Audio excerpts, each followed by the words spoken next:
सहनाववतु सहनौ भुनक्तु सह वीर्यं करवावहै तेजस्विनावधीतमस्तु मा विद्विषावहै। ॐ शान्ति शान्ति शान्तिः।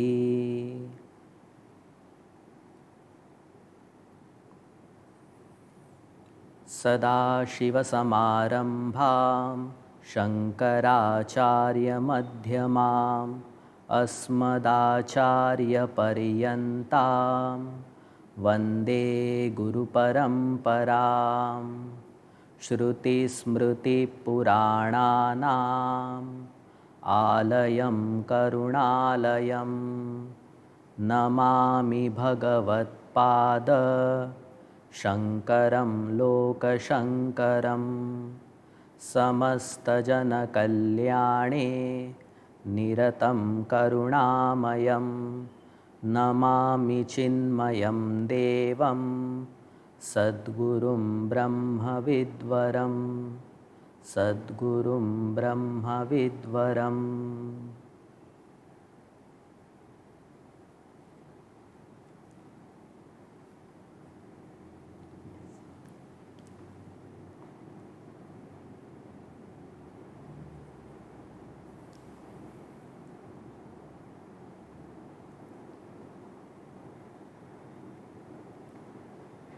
कर्म सिद्धांत।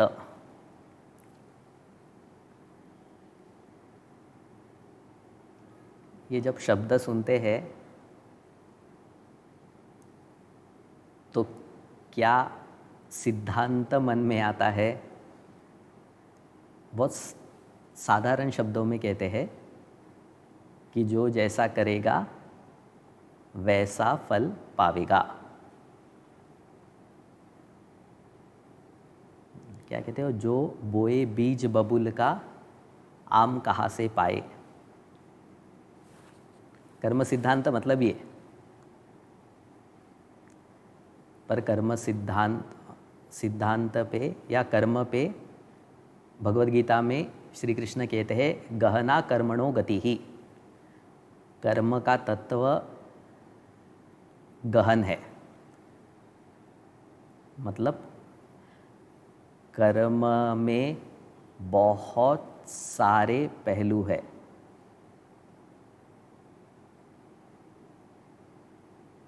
तो आज आज से उन्हीं कुछ पहलुओं पर चर्चा करेंगे।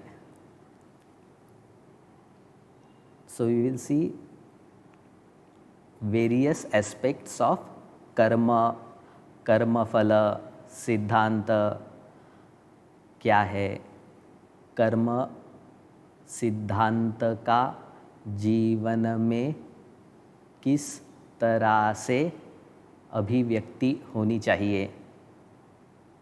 कर्म सिद्धांत अगर समझ में आया तो वह जीवन में किस प्रकार से दिखेगा। तो बहुत सारी चीज़ों पे चर्चा करेंगे। तो सबसे पहले कर्म क्या है, किसको कर्म कहते हैं। What is the definition of कर्म। तो साधारण व्याख्या करेंगे कर्म की। कर्तृपूर्वक किए जाने वाली क्रिया को कर्म कहते हैं। क्या कहा? कर्तृपूर्वक किए जाने वाली क्रिया को कर्म कहते हैं।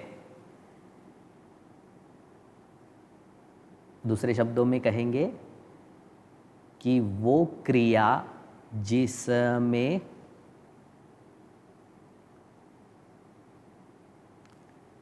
वॉल्यूशन को क्या कहेंगे? चॉइस या फिर जहाँ पे आप चुन सकते हो, वो सारी क्रिया जहाँ पे आपको चुनाव का अधिकार प्राप्त है, वो सारी क्रियाओं को कर्म कहेंगे।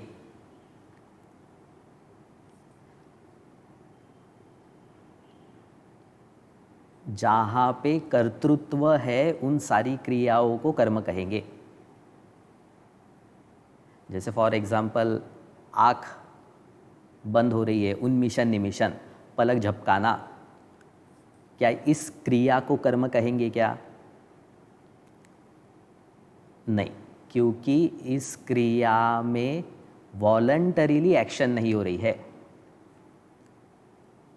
इनवॉलंटरी एक्शंस को कर्म नहीं कहेंगे। सो कर्म की व्याख्या हम ऐसे कर रहे हैं कि जहाँ पे जो एक्शंस वॉलंटरी है उन सारी क्रियाओं को कर्म कहेंगे। तो संस्कृत में ऐसा कहते हैं, कर्तुम अकर्तुम अन्यथा वा कर्तुम। ये जहाँ जिस क्रिया में घटेगा उस क्रिया को कर्म कहेंगे। क्या घटेगा? कर्तुम अकर्तुम अन्यथा वा कर्तुम। मतलब एक क्रिया को करने में हमारे पास ऑप्शंस है। ऑप्शंस को 3 विभागों में बांटते हैं। क्या है ऑप्शंस? या तो उस क्रिया को हम कर सकते हैं कर्तुम, या तो उस क्रिया को हम नहीं कर सकते हैं अकर्तुम, या अन्यथा वा कर्तुम, उस क्रिया को हम अलग तरीके से कर सकते हैं। जैसे आज मुझे एक जगह से दूसरी जगह पे जाना है, तो मेरे पास ऑप्शंस अवेलेबल है, 3 ऑप्शंस है। या तो मैं जा सकता हूँ, या तो मैं नहीं जाऊँगा, या फिर मैं गाड़ी से जाऊँगा, साइकिल से जाऊँगा, पैदल से जाऊँगा, ट्रेन से जाऊँगा या हेलीकॉप्टर से जाऊँगा। तो जहाँ जहाँ क्रिया में ये ऑप्शंस दिखते हैं उन सारी क्रियाओं को कर्म की संज्ञा देनी पड़ेगी। तो जैसे सांस लेना, सांस लेना क्रिया है या कर्म है?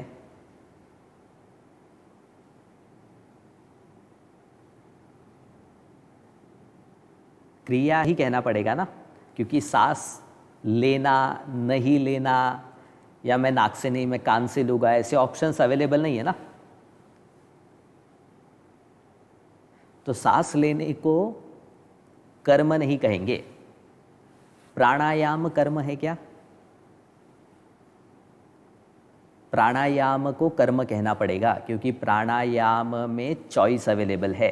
किस तरह से हम सांस ले सकते हैं, ये चॉइस, ये चुनाव का अधिकार हमको दिया है।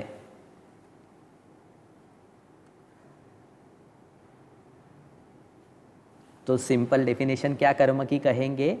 जहाँ पे हमको चुनाव करने का अधिकार है उन सारी क्रियाओं को कर्म कहेंगे। तो भोजन करना ये क्रिया कर्म हो गई, पर भोजन पच रहा है, ये क्रिया को कर्म नहीं कहेंगे। छलांग लगाना ये कर्म हुआ, पर गिरना कर्म नहीं हुआ। किसी के पास चॉइस है क्या उड़ने की? पॉसिबल नहीं है ना। Now this is first point. So सारे पॉइंट्स इंपॉर्टेंट है। पहला पॉइंट कर्म क्या है।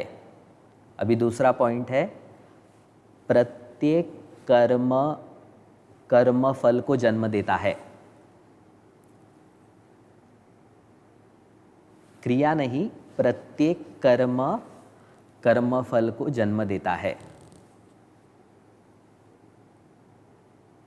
कर्म का जो फल है उसको कर्म फल कहते हैं।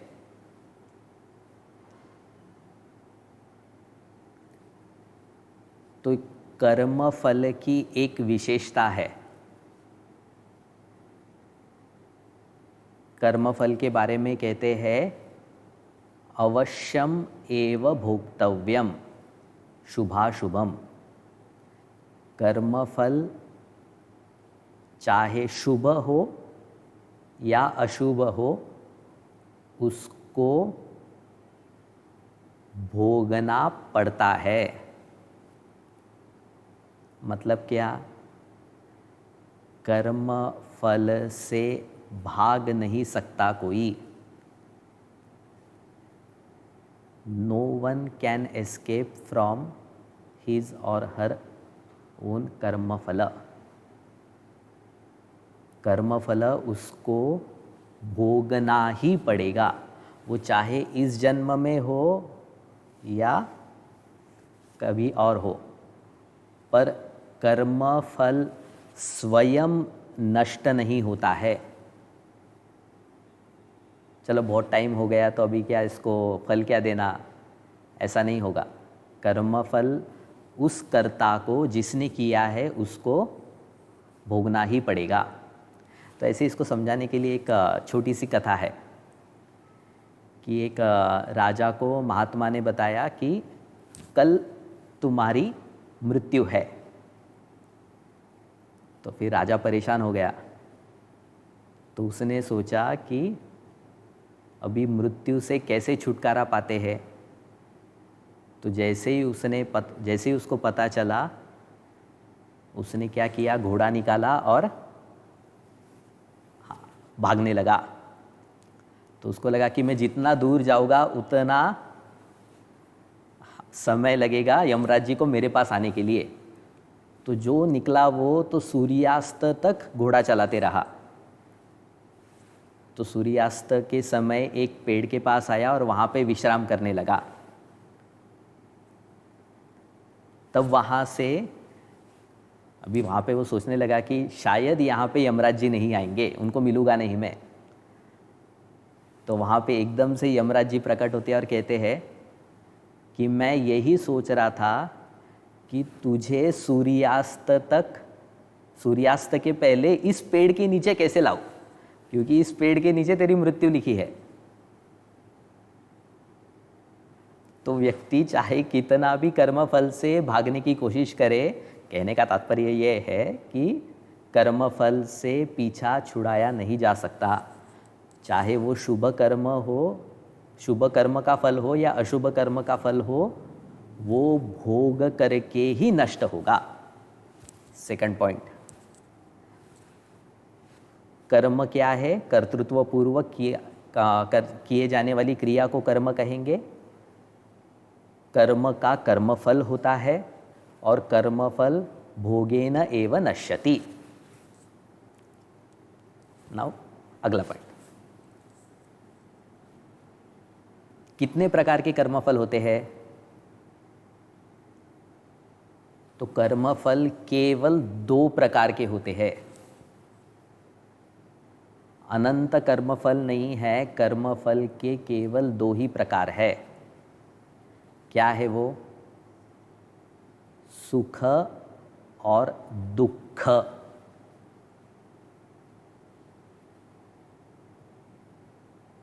कर्मफल के निमित्त अनंत हो सकते हैं, पर आपको कर्मफल केवल 2 ही प्रकार से मिलेगा।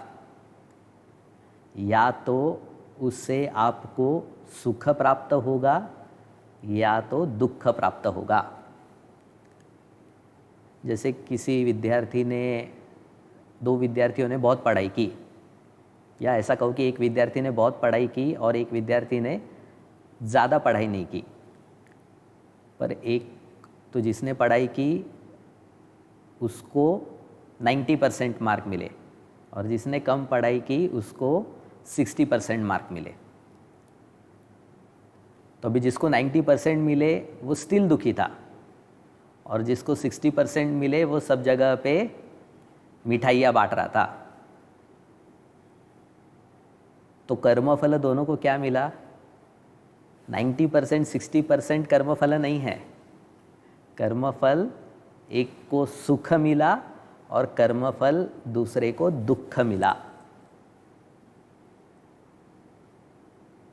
निमित्त कुछ भी हो सकता है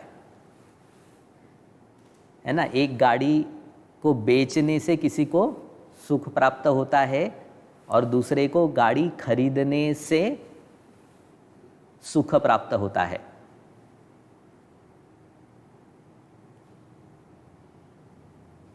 तो कर्म फल सुख दुखात्मक। सिंपल सिंपल पॉइंट्स है पर बहुत इंपॉर्टेंट है।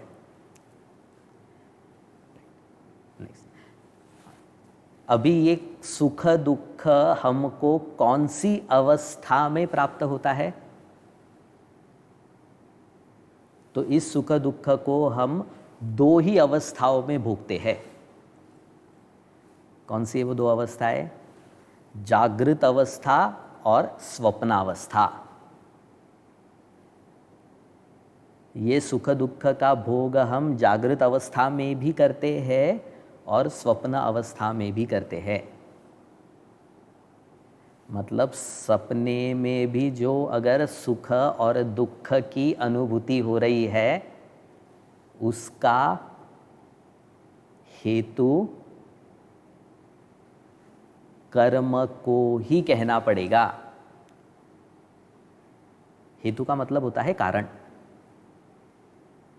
तो जैसे जागृत अवस्था में सुख दुख जो मिलते हैं उसका कारण हम कर्म को कहते हैं, वैसे ही स्वप्नावस्था में जो सुख दुख मिलता है उसका कारण भी हमारे कर्म ही है।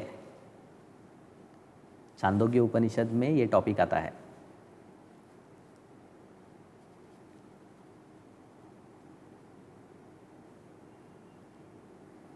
तो कर्म फल भोगने के लिए भगवान ने हमको दो अवस्थाएं दी है, जागृत अवस्था और स्वप्न अवस्था। ना कर्मफल केवल दो प्रकार का है, सुख और दुख। पर ये सुख और दुख सीधे सीधे नहीं आता। कर्मफल सुख और दुख को परिस्थिति के रूप में हमको भेजता है। ये अगला पॉइंट। कर्मफल किस स्वरूप में हमारे सामने आता है? परिस्थिति के स्वरूप में हमारे सामने आता है।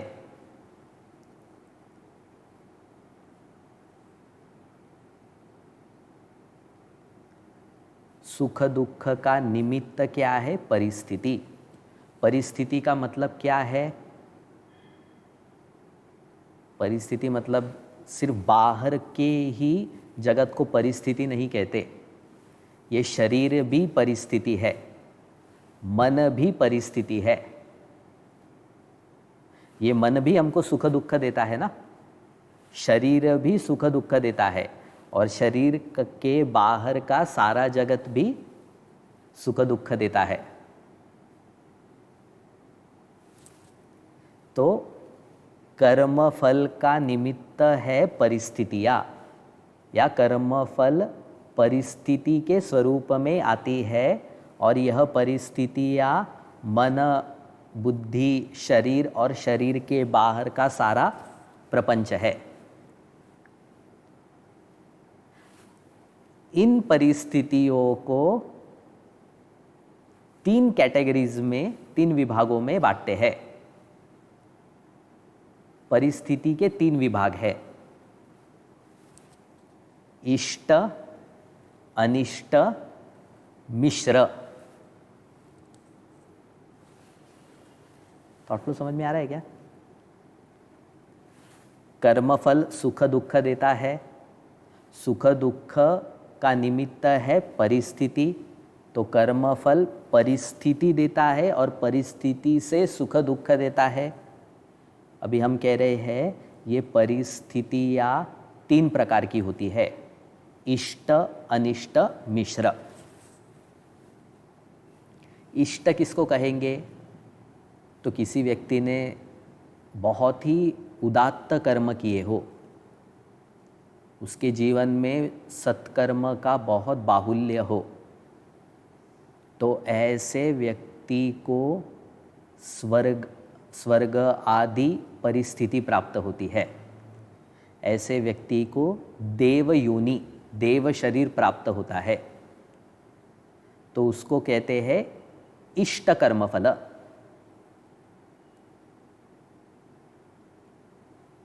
किसी व्यक्ति के जीवन में बहुत ही दुष्कर्म है, अधर्म का जीवन जिसने जिया है, ऐसे व्यक्ति को अनिष्ट कर्मफल, अनिष्ट परिस्थिति की प्राप्ति होती है। वो क्या है? नरकादि लक्षणम। अनिष्ट परिस्थिति मतलब नरक आदि।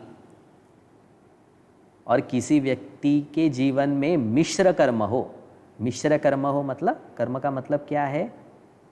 बहुत ही ज़्यादा अच्छे भी नहीं, बहुत ही ज़्यादा बुरे भी नहीं, धार्मिक भी नहीं, अधार्मिक भी नहीं, मतलब समानता कह लो। मिश्रित कर्म जिसके है उसको मिश्रित कर्मफल मिलता है। वो मिश्रित कर्मफल क्या है? मनुष्य लोकः। उसका जन्म मनुष्य लोक में होता है, या उसको मनुष्य शरीर की प्राप्ति होती है। तो कर्मफल ने 3 परिस्थितियाँ दी। शुभ कर्मफल ने क्या परिस्थिति दी? स्वर्ग की। अशुभ कर्मफल ने क्या परिस्थिति दी? नरकादि की। और मिश्र कर्मफल मनुष्य योनि देता है।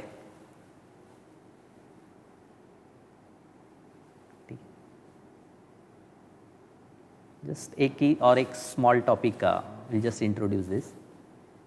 अब ये जो मनुष्य लोक है, इस मनुष्य लोक में परिस्थितियाँ किस प्रकार से आती है?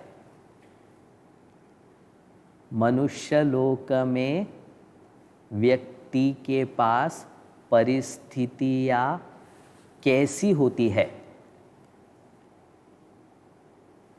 तो आपस्तंभ स्मृति में कहते हैं कि 9-10 प्रकार से मनुष्य के जीवन में परिस्थिति आती है जो उसको सुख दुख देगी।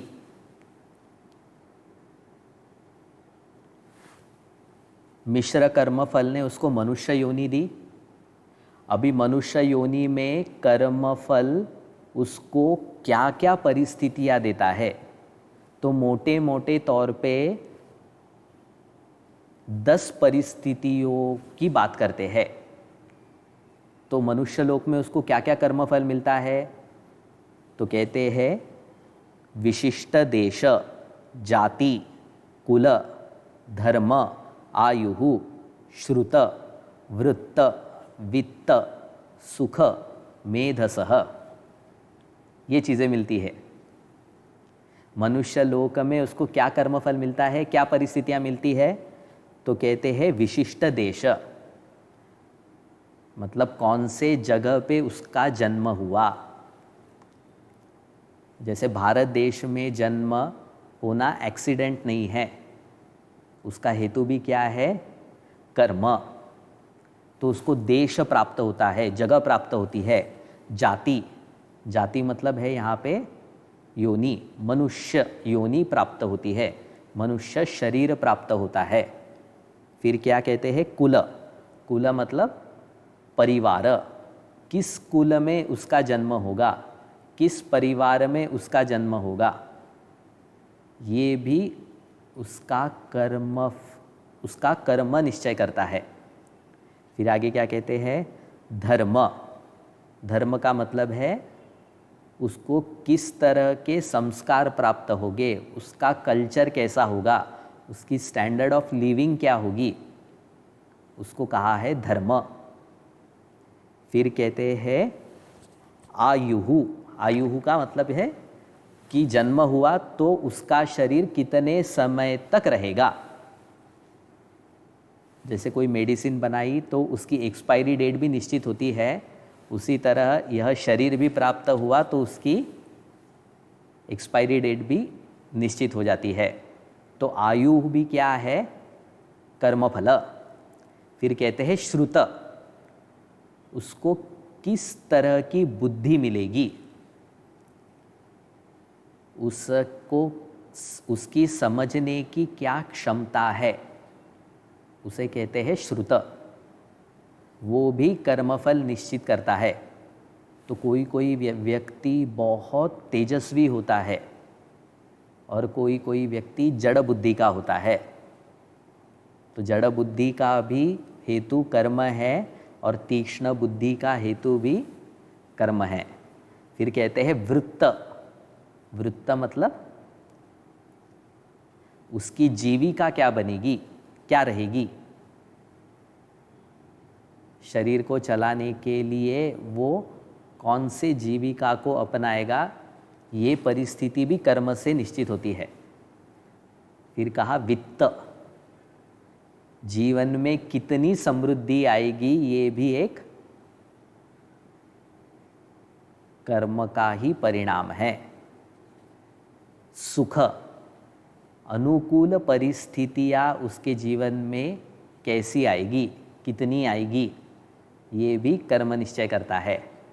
और आखिरी है मेधसः, मेधा, स्मृति, धारण करने की शक्ति, ये भी कर्म ही बताता है। तो ये 10 चीजें मिश्रित कर्मफल का परिणाम है। और भी हो सकते हैं, ये मोटे मोटे तरीके, मोटा मोटा विभाजन किया है, ब्रॉडली क्लासिफाइड।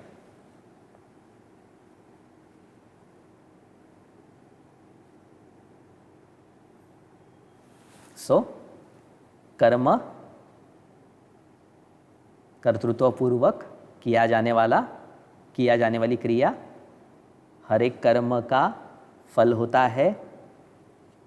फल 2 प्रकार के होते हैं, सुख और दुख। फल को हम जागृत और स्वप्न अवस्था में भोगते हैं। फल को भोगने की अवस्था ये 2 है। कर्मफल का निमित्त परिस्थिति बनता है। परिस्थितियाँ इष्ट अनिष्ट मिश्र 3 प्रकार की होती है। इष्ट परिस्थिति मतलब स्वर्ग, अनिष्ट परिस्थिति मतलब नरक, और नरक मतलब जहाँ पे यातनाएं हैं, और मिश्र परिस्थिति मतलब पृथ्वीलोक। इस मनुष्य लोक में भी परिस्थितियाँ 10 प्रकार से आती है। क्या है वो? देश, जाति, कुल, धर्म, आयु, श्रुत, वृत्त, वित्त, सुख, मेधस, मेधा। आगे क्या, कल देखेंगे इसको।